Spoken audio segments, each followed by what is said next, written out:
అరుదైన జీవజాతులు లక్షల ఏళ్ల క్రితం అంతరించిన జంతువులకు జీవం పోయొచ్చా? ఎస్, అలా చేయొచ్చనే నిరూపించారు సైంటిస్టులు. కలోజల్ బయోసైన్సెస్ అనే సంస్థ 12,000 ఏళ్ల క్రితం అంతరించిన డైర్ వోల్ఫ్స్ అంటే తోడేళ్ల జాతిని తిరిగి ల్యాబ్లో సృష్టించారు. గేమ్ ఆఫ్ థ్రోన్స్ సిరీస్ చూసిన వాళ్ళకి ప్రత్యేకంగా ఈ తోడేళ్ల గురించి చెప్పక్కర్లేదు. అచ్చంగా అలాంటి వోల్ఫ్ జాతిని ప్రయోగాత్మకంగా పుట్టించడంతో ఈ కలోజల్ బయోసైన్సెస్ మరింత ఉత్సాహంగా ఉంది. ఆ చిట్టి తోడేళ్ల కథ మీరు చూడండి.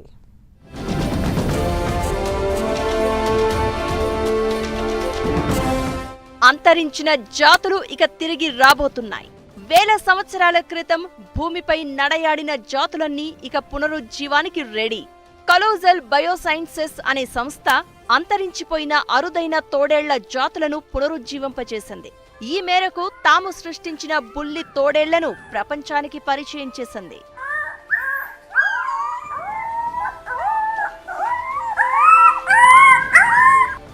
గేమ్స్ ఆఫ్ థ్రోన్స్ అనే సిరీస్ చూసిన వాళ్లకి అందులో డైర్ వోల్ఫ్స్ గుర్తుండే ఉంటాయి.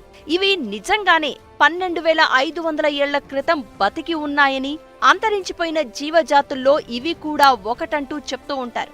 వాటినే జెనెటిక్ ఇంజనీరింగ్ జన్యు సాంకేతికతతో కలోజల్ బయోసైన్సెస్ సంస్థ తిరిగి పుట్టించింది. ప్రపంచంలోనే ఇది మొట్టమొదటి డీ-ఎక్స్టింక్షన్ గా చెప్తూ ఉన్నారు.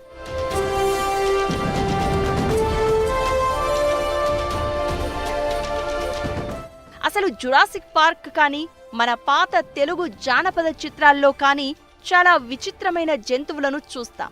రాకాసి బల్లులు, టీనోసారస్, పెగలోసారస్ అంటూ రకరకాల పేర్లతో డైనోసార్లు లక్షల ఏళ్ల క్రితం భూమిపై సంచరించాయని, అయితే గ్రహశకలాల దాడిలోనో మరో కారణంతోనో ఈ భారీ జీవులతో పాటు ఇతర జంతుజాలం కూడా అంతరించాయని చెప్తూ ఉంటారు.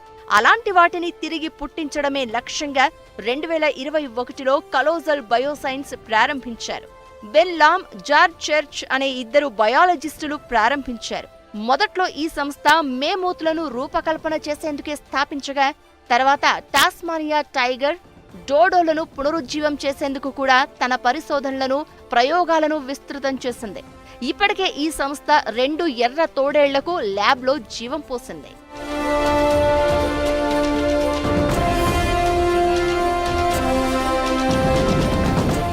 కలోజల్ సంస్థ విడుదల చేసిన వీడియోలో డైర్ వోల్ఫ్ పప్పీలు శబ్దం చేయడం గమనించవచ్చు. 10,000 ఏళ్ల నాటి తోడేళ్ల అరుపును మీరిప్పుడు వింటున్నారు అంటూ క్యాప్షన్ పెట్టింది. ఈ 2 చిట్టి తోడేళ్లకు రోమ్లస్ రేముస్ గా పేరు పెట్టింది కలోజల్ బయోసైన్సెస్.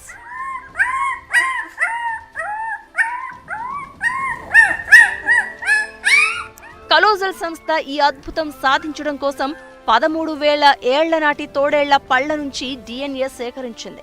అలాగే 72,000 ఏళ్ల నాటి పుర్రెను కూడా తన ప్రయోగాలకు వినియోగించింది. అయితే కనిపిస్తున్నంత సులభంగా అయితే ఈ ప్రయోగం సాగలేదు. 2 శిలాజాల నుంచి DNA తీయడమే అరుదైన ప్రక్రియ. వాటి నుంచి సేకరించిన DNAని బతికున్న నక్కలు, తోడేళ్ల జన్యు క్రమంతో పోల్చారు. DNAలోని ఓ జీన్స్ దేనికి కారణమనే విషయాన్ని విశ్లేషించారు. ఉదాహరణకు, ఏ జీన్స్ వలన శరీరానికి తెల్ల రంగు వస్తుందని, మందమైన చర్మం ఎలా సాధ్యపడిందనే విషయాలను తెలుసుకుని ఆ పరంగా ల్యాబ్లో ప్రయోగాలు నిర్వహించారు. జీన్ ఎడిటింగ్తో కణాలను పరీక్షించారు. ఆ తర్వాత అండాల కణాలను ఫలదీకరించారు. అలా ఫలదీకరించిన అండాలను వేరే తోడేళ్ల అండాశయాల్లో ప్రవేశపెట్టి కొత్త తోడేళ్ల జీవం కలిగేలా చేశారు. ఇదంతా వింటుంటేనే క్లిష్టమైన ప్రక్రియ అని అర్థమవుతుంది కదా. అలా ఎట్టకేలకు చిట్టి తోడేళ్లను భూప్రపంచంలోకి తిరిగి తీసుకువచ్చినట్లు కలోజల్ బయోసైన్సెస్ ప్రకటించింది. ఇప్పుడు ఈ పద్ధతిలోనే లక్షల ఏళ్ల నాటి డైనోసార్స్ సహా అనేక అంతరించిన జీవజాతులను పుట్టించవచ్చనే అంచనాలు వస్తున్నాయి.